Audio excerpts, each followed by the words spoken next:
মামা প্রায় আমাদের বাড়ি আসতো আর বলতো, তুই পল্লবীকে কিছুদিন বাপের বাড়িতে রেখে আয়। চলো গল্পের শুরুটা তোমাদের বলি। আমি আকাশ, বাবা মায়ের একমাত্র সন্তান। আমার শিক্ষার যোগ্যতা বিএ অনার্স। এখন আমি চাকরি করি, তাই ছেলে বড় হলে বাবা মায়ের তো একটা চিন্তা থাকেই, বাড়িতে বৌমা নিয়ে আসার। দিন 4 পর আমরা সবাই গেলাম মামার পছন্দ করার মেয়ের বাড়িতে। মেয়ে দেখে আমাদের বেশ সবারই পছন্দ হলো। তারপর আমাদের বিয়ের কথাবার্তা হয়ে গেল। বিয়ের আগে পল্লবী আর আমার মধ্যে একটা বেশ মিষ্টি সম্পর্ক তৈরি হলো। পল্লবী বাড়ির একমাত্র মেয়ে বলে ওর বেড়ে ওঠাই আলাদা। আমাদের বিয়ের তারিখ হয় 15ই বৈশাখ, বুধবার। লগ্ন ছিল রাত্রি 11:15। বিয়ের দিন পল্লবীকে বেশ সুন্দর দেখাচ্ছিল।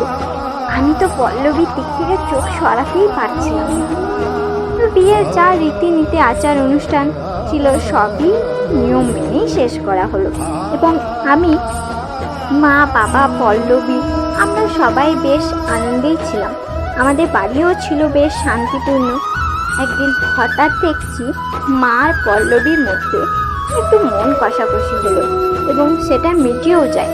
কিন্তু আমি সেটা সামান্য মনে করলেও ওদের মধ্যে এই রাগারাগি যে এতটা গাঢ় হবে এবং পল্লবী আর মায়ের মধ্যে অশান্তির ঝড় নামবে আমি বুঝতে পারিনি। পল্লবী ছিল ঠান্ডা মেজাজি, আবার বেশ একটু রাগিও বটে। পল্লবী যদি দোষ করে বা কোনো ভুল করে তবে ও বকুনির কথা শুনতে পারে, কিন্তু অকারণে ওকে যদি বকা বা অপমান করা হয় তাহলে কিন্তু পল্লবী ঘরের দরজা বন্ধ করে চার দেওয়ালের মধ্যে বালিশটা মুখে পেতে ধরে কান্না শুরু করে, এবং পল্লবী দরজা খুলত না। সারাদিন কিছুই ডাকেও পারত না। আমি বুঝতে পারতাম না যে দুজনের মধ্যে এত অশান্তি কেন।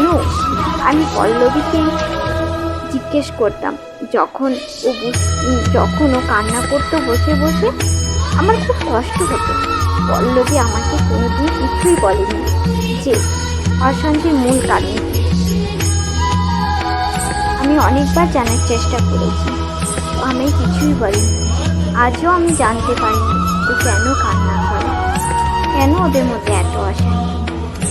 তো প্লিজ ওদের এই অশান্তিটা শাশুড়ি বনাম বৌমার মধ্যে কেন এই অশান্তি, যারা আমার এই ভিডিওটা শুনছো আমি তাদের বলছি, প্লিজ তোমরা কমেন্ট করে জানাও যে তোমাদের মনে কি হয়, এই অশান্তিটার মূল কারণ কি। তোমাদের মতামত দাও প্লিজ।